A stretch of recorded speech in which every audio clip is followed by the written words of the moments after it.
The jungle was alive with strange sounds. The trees were tall and glowing, their leaves giving off a soft blue light. It was beautiful, but also dangerous. Everyone in the village knew this place was cursed. No one ever came here alone, except for her. Lyra moved carefully through the thick vines, her bare feet light on the mossy ground. She was not supposed to be out here, but she had no choice. Her little sister was sick, burning with fever. The village healer said there was only one cure, a rare purple herb that grew deep in the wild jungle, and no one was willing to go get it. Not even the strongest warriors. Lyra was small and quiet, always looked down on by her people. She had never held a weapon, never hunted, never even left the edge of the village before. But now, with her sister dying, she had to be brave. She had to be more than what they thought she was. The jungle grew darker as she walked deeper in. The air felt heavy, and the buzzing of insects grew louder. She finally saw it, the herb, glowing faintly near a twisted old tree. She smiled and ran toward it without thinking. Snap! The ground beneath her shifted, and something slammed around her leg. She screamed as sharp metal teeth bit into her ankle. She had stepped into an old hunter's trap, hidden beneath the leaves. Pain shot up her leg as blood started to drip onto the soil. She tried to pull herself free, but the trap held tight. She looked around, panic rising. No one was coming. No one even knew she was here. She cried out again, her voice echoing through the trees. Birds flew from the branches above, startled by her scream. But there was no answer. Only silence. Hours passed, or maybe minutes. It was hard to tell. The pain made her dizzy, and her mouth was dry. The herb lay just a few feet away, but she couldn't reach it. Then she heard something, leaves rustling. She turned her head quickly, eyes wide. A low growl came from the shadows. Two glowing yellow eyes stared at her from behind a bush. It was a wild beast, one of the ancient predators that the elders spoke of in whispers. It had 6 legs and long fangs. Its skin was dark and rough like stone. It stepped closer slowly, careful not to break any twigs. It knew she was trapped, and it was not in a hurry. Lyra screamed again, louder this time, using all her strength. Her voice cracked. But she kept screaming. Far away, across the hills, a signal picked up her voice. It wasn't a creature who heard it, but a man, a human. Jack Reynolds sat inside a small metal cabin, surrounded by old tech and silent machines he was repairing. A broken scanner when he heard something strange, a voice, faint, full of fear. He stood up quickly and listened again. It wasn't just noise. It was a scream. Someone was out there. Someone was in trouble. Jack hadn't seen anyone in weeks. He was supposed to be alone on this planet. That's what the last transmission said. Everyone else had left, and he had stayed behind. He liked the quiet. But this was different. This was urgent. He grabbed his gear, checked his weapon, and left his cabin. The jungle was far, but he had a hover bike, and he moved fast. He followed the signal, unsure what he would find. He didn't expect much, maybe a broken beacon, or an animal triggering a sensor. But something in that voice pulled at him. Something told him it was real. Meanwhile, the beast moved closer to Lyra. Its tongue flicked the air. Tasting her scent, she closed her eyes, tears falling. No one was coming, she thought. Then, out of nowhere, a loud roar echoed through the trees. A blast of heat flew past her. Something exploded near the beast. It cried out in pain and ran into the shadows. Lyra opened her eyes and saw a figure walking through the smoke. A tall man, not from her world. He had strange clothes, a glowing weapon, and eyes that looked surprised to see her. Jack stared at the girl caught in the trap, bleeding and shaking.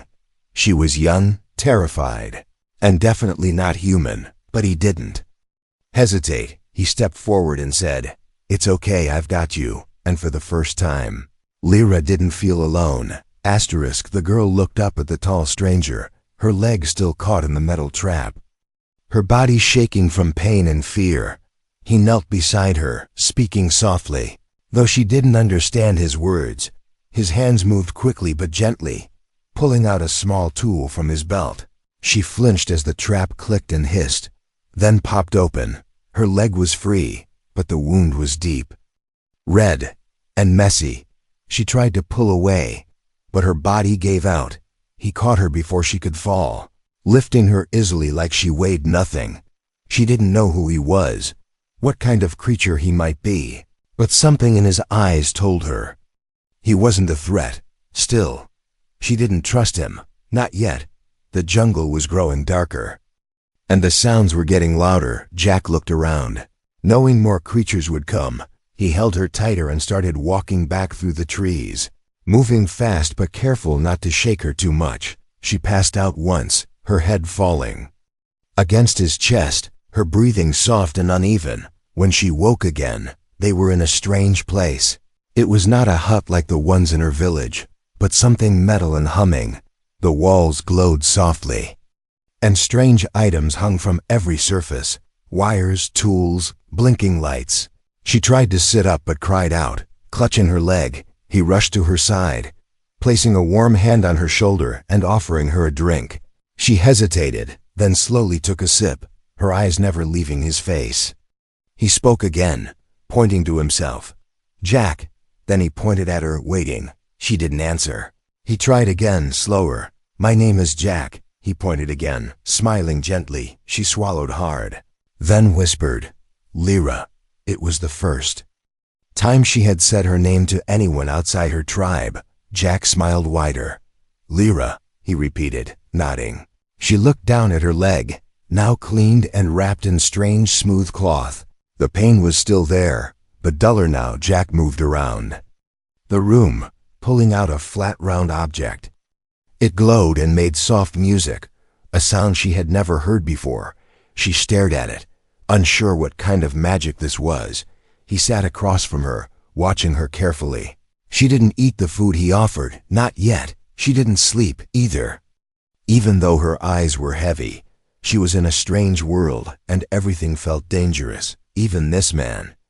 Back in the jungle, something growled low under its breath. The wounded beast from earlier was sniffing through the trees. Blood was still fresh in the trap where she had fallen. The creature smelled her, even now, miles away. It followed the trail slowly, silently. Jack stepped outside the cabin and looked up at the stars. He remembered the last time he had spoken to anyone. It had been months, maybe longer. He was supposed to leave with the others, but he didn't. He had reasons, though he never said them out loud now. This girl had screamed into the jungle and he had answered. He didn't know why, not yet. But deep inside, something about her felt important, not just because she was in danger, but because she had survived where others would have died, inside. Lyra touched the edge of a device on the table. It lit up under her finger, making a map of strange lands appear in the air. She gasped and pulled her hand back quickly. Jack turned and saw her, then walked over and gently moved the map to show her his home, Earth. She didn't understand the name, but she watched his face as he spoke. He looked lonely for a moment. The silence between them felt soft, not heavy. They didn't understand each other's words, but the feelings were clear. One had been trapped in metal and fear, the other trapped in silence and memory. Now both were in the same place, far away. Something stepped on a fallen branch. Something big, slow, and hunting. The jungle wasn't finished yet, and neither was the story that had just begun. Night fell over the jungle like a thick blanket. The stars above blinked faintly, barely seen through the heavy clouds. Inside the strange metal cabin, Lyra sat on a soft surface, watching the walls glow with soft blue light. She had never seen such things before. Lights without fire, walls without wood, tools that moved on their own. It felt like she had entered the home of a god, or a spirit. Jack moved quietly, checking small screens and blinking panels. He wasn't trying to scare her, but he didn't know how to explain what was happening. She didn't know his language, and he didn't know hers. They were two people from different worlds, forced to share a small space. Suddenly, the lights flickered. A soft alarm beeped, and Jack's head snapped toward a screen. Something was moving outside. And it was big. He picked up his weapon and moved toward the door. Lyra stood too quickly and almost fell, the pain in her leg still sharp. Jack turned and held up his hand, motioning for her to stay inside. She didn't understand all his gestures, but she understood the look in his eyes. Danger was near. Outside, the trees swayed without wind. A low growl came from the shadows, long and deep. The same creature that had hunted Lyra earlier had returned, but this time it was not alone. Two more sets of eyes glowed in the darkness. They moved low and slow, their claws scratching against the rocks. They had followed the scent of blood. Lyra's blood. Jack stepped into the darkness. Holding a small light in one hand and his weapon in the other, he scanned the trees, listening for movement. The jungle held its breath. Then, a sound, a fast rustle to his left. He turned and fired without thinking. A flash of light, a loud crack, and silence again. He didn't know if he hit anything, but the shadows didn't run away. Inside the cabin, Lyra could hear the sounds. Her heart pounded, her breathing fast. She felt useless. Trapped again. Not by a metal claw this time, but by fear. She looked around the room, searching for something, anything she could use. Her eyes landed on a small tube with glowing green liquid. She didn't know what it was, but it looked important. She held it tightly, not knowing if it was a weapon, a tool, or something else entirely. Outside, Jack backed up slowly, his light shaking in his hand.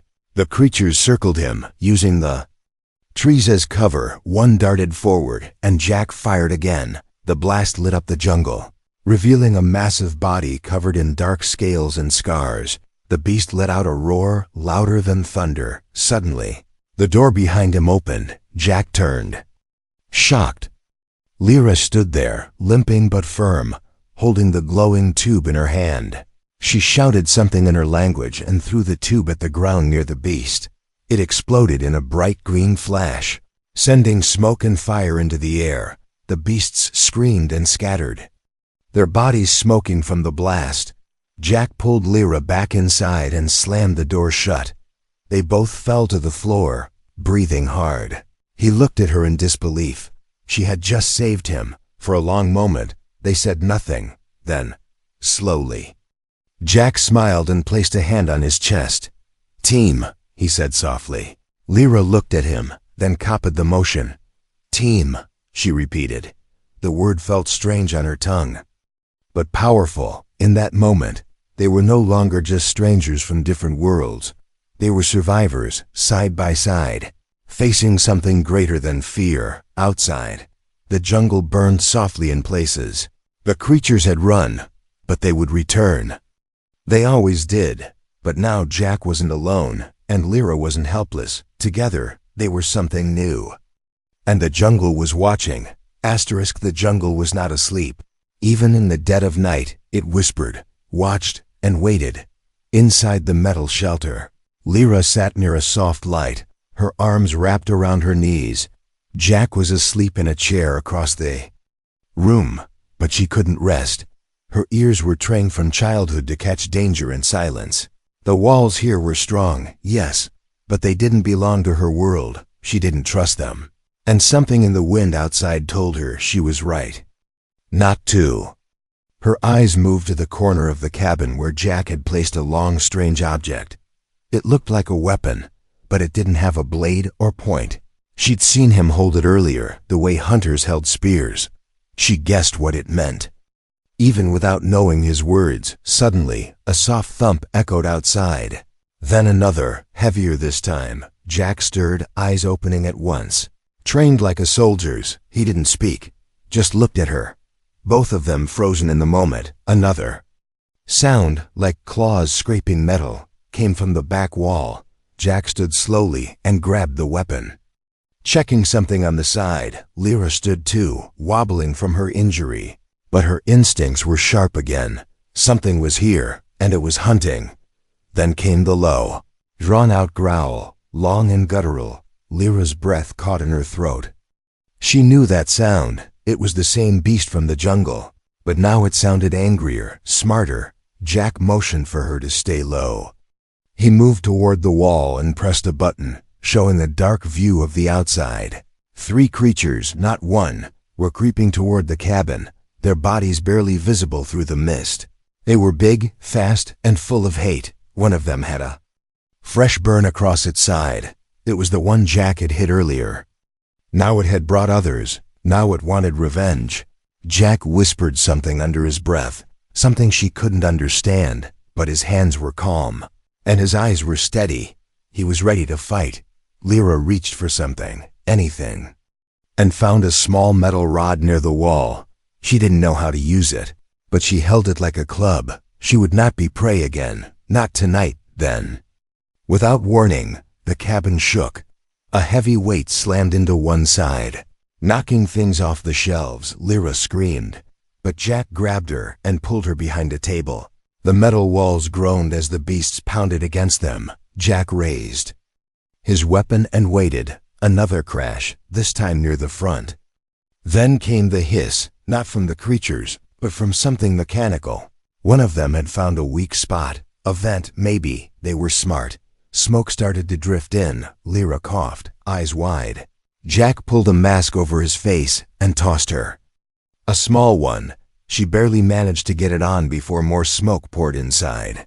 Jack pressed another button, and one of the walls slid open, revealing a narrow tunnel. He pointed. Though, Lyra hesitated. The jungle was out there, but so was freedom. She ran, limping as fast as she could. Behind her, Jack fired the weapon, and light burst out like thunder. Screams followed, not human screams. Something monstrous howled in pain. She made it into the trees and turned back. Jack was still inside, firing, holding them off. She didn't know what to do, but her hands moved on their own. She found a thick branch, dipped it in glowing plant sap, and lit it on fire using a flint from her pouch. She waved the burning stick in the air and screamed. The firelight caught the creature's attention, confusing them. That moment was enough. Jack dove through the tunnel and rolled beside her, both of them breathing hard. The cabin behind them exploded with a flash, scattering the beasts and lighting up the trees. They lay in the grass, staring at the stars above. She looked at him and said his name softly. He nodded and said hers in return. The jungle had almost taken them both, but now they were not afraid, not anymore. They were something different now, something wild and alive, and the beasts knew it. The fire still burned in the distance, smoke rising into the night sky like a warning. The jungle was silent now, but it was not peace. It was waiting, listening, deciding whether to strike again. Lyra sat beside a broken tree, her leg wrapped tightly with fresh cloth from Jack's pack. He worked quietly, his fingers fast and practiced. She watched him, eyes half closed, not from sleep, but from questions. Why had he stayed to help her when he could have left? Why had he risked his life when no one else would have? Jack looked at her with tired eyes, then pointed to his own ear and tapped his chest. She didn't understand the full meaning, but she understood the feeling. He had heard her scream, and now he carried it inside. For hours, they moved slowly through the edge of the jungle, not speaking much. The ground was wet and soft, covered in glowing moss and strange plants that reached out when touched. Birds with glassy wings watched from the branches above. Every sound felt too loud, every shadow too deep then. Jack stopped and lifted a small round object from his belt. He pressed something, and a soft voice came from it. It wasn't real speech, more like a machine repeating words, trying to teach. He held it out to her and said, "Listen, Lyra." Leaned in, hearing words in his voice, slowly spoken, repeated in her language by the device. Eat, walk, safe, hurt, danger, help, simple words, but full of power. She repeated them softly, struggling with the strange shapes. Her tongue stumbled over safe.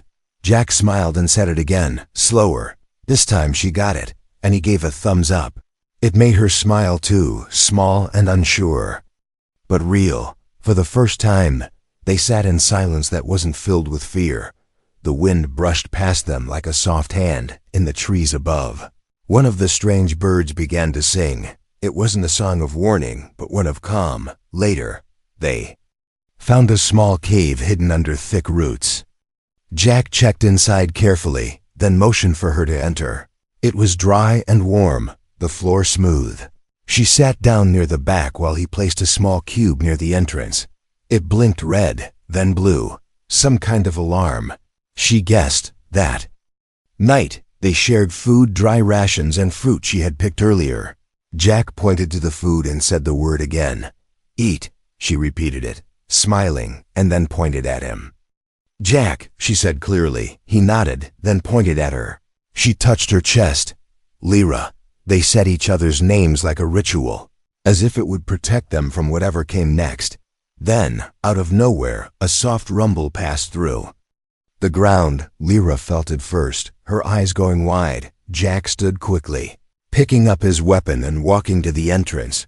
The blinking light turned solid red. Outside, the earth split slightly as something large moved below the roots. Not the beasts from before. This felt different, older, heavier, colder. Jack held up his hand, signaling for her to stay put, but she didn't listen. She picked up a stick and followed quietly behind, limping but focused. She would not let him face this alone. The jungle beyond the roots glowed in odd colors, shifting between red and silver. The ground cracked open slowly, and from it rose something ancient, a machine. Not a beast, half buried in stone, but alive. It moved like it remembered war.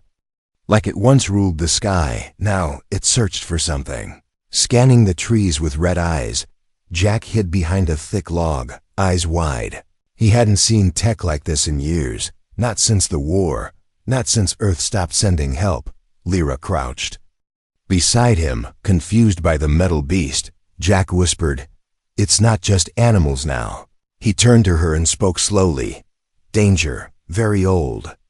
Run if I say." She shook her head. "No run," she whispered. "Team."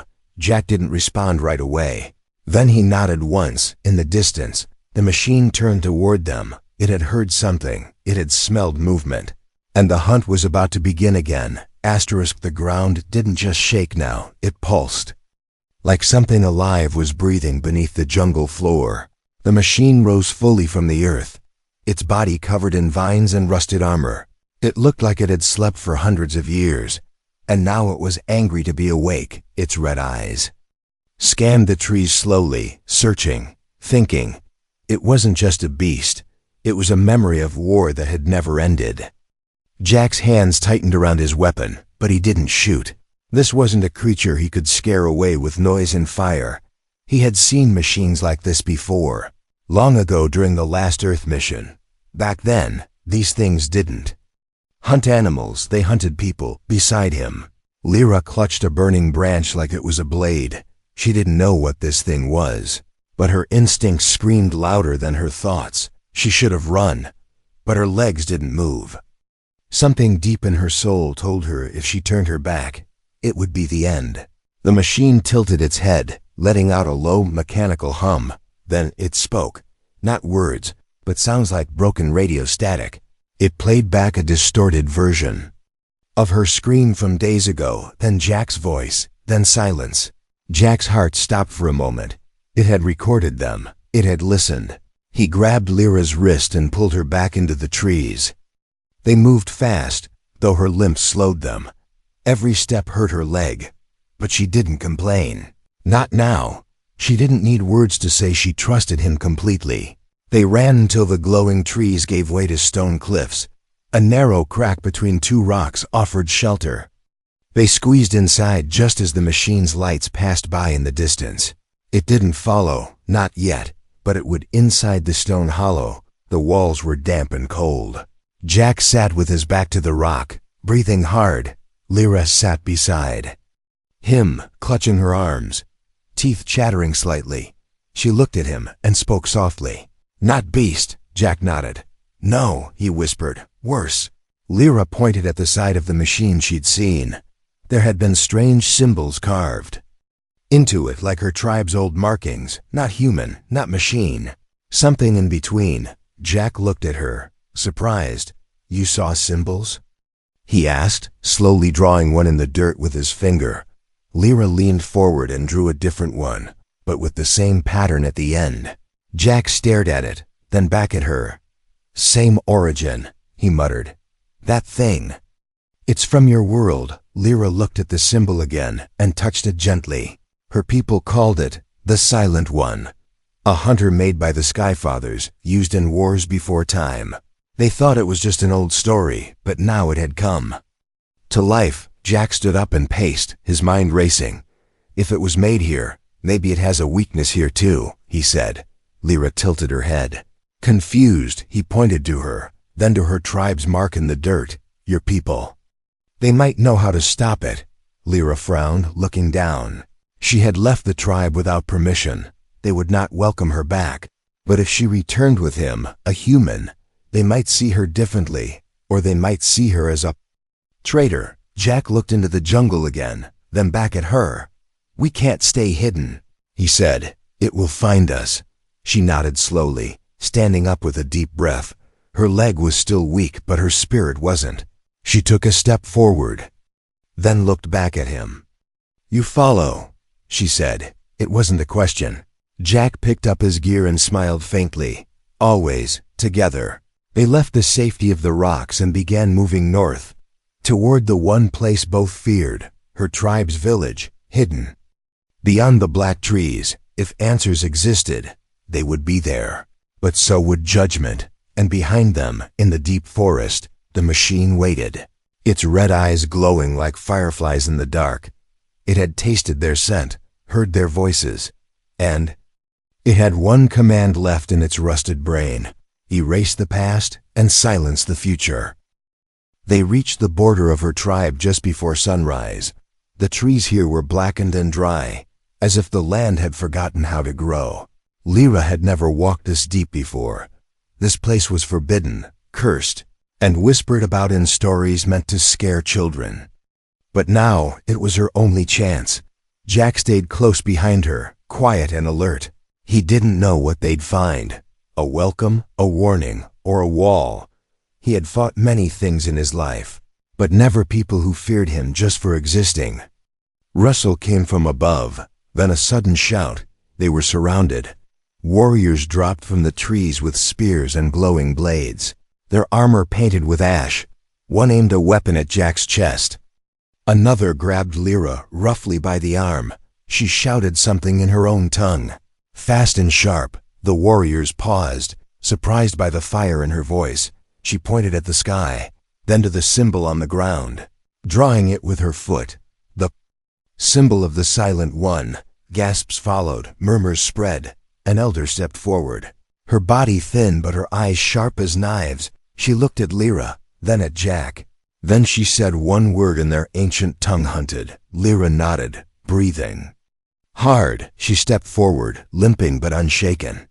She told them about the trap, the scream, the man who came, the beasts, and the machine. Her voice did not shake, not even once. She spoke like someone who had died in the jungle and been reborn in fire. The elder listened, then reached into her cloak and pulled out a stone box. Inside was a small crystal, pulsing faintly. She handed it to Jack without looking at him.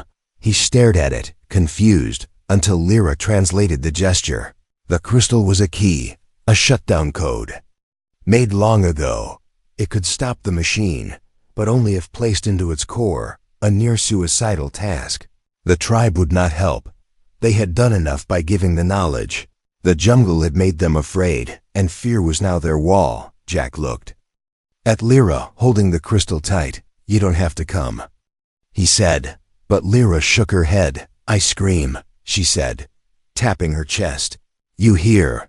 Together, they walked away from the tribe, back toward the heart of the jungle, back to the thing that wanted them both gone. The trees closed around them like shadows. The air grew heavy again, the way it always did before death arrived. Then they saw it, the machine, standing like a statue in a clearing of crushed trees.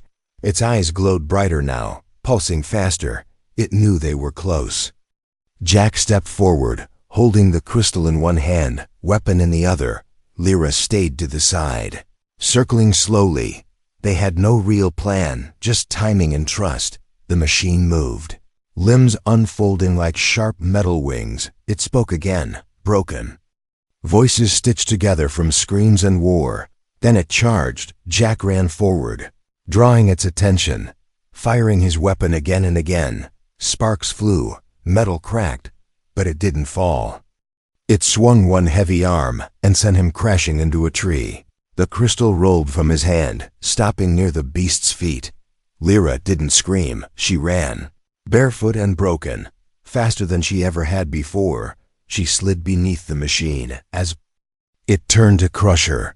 Her fingers grabbed the crystal, and in one motion, she jammed it into a glowing port near its core. The jungle shook, the beast stopped. Its red eyes flickered, glitched, then slowly dimmed. Smoke rose from its body as it sank to one knee, then collapsed. Jack pulled himself up, limping toward her. She was still beneath it, quiet, not moving. His heart dropped. But then her hand reached out from the smoke. He grabbed it, pulling her into his arms. She was breathing and smiling. "You hear me?" she whispered. Jack laughed softly, hugging her tighter. "Yes," he said. Always. The jungle was quiet again, not waiting, not hunting, just listening. Because for the first time in years, a human and an alien had stood together. Not as enemies, but as something else, as a team. And that scream, that single cry in the dark, had changed everything.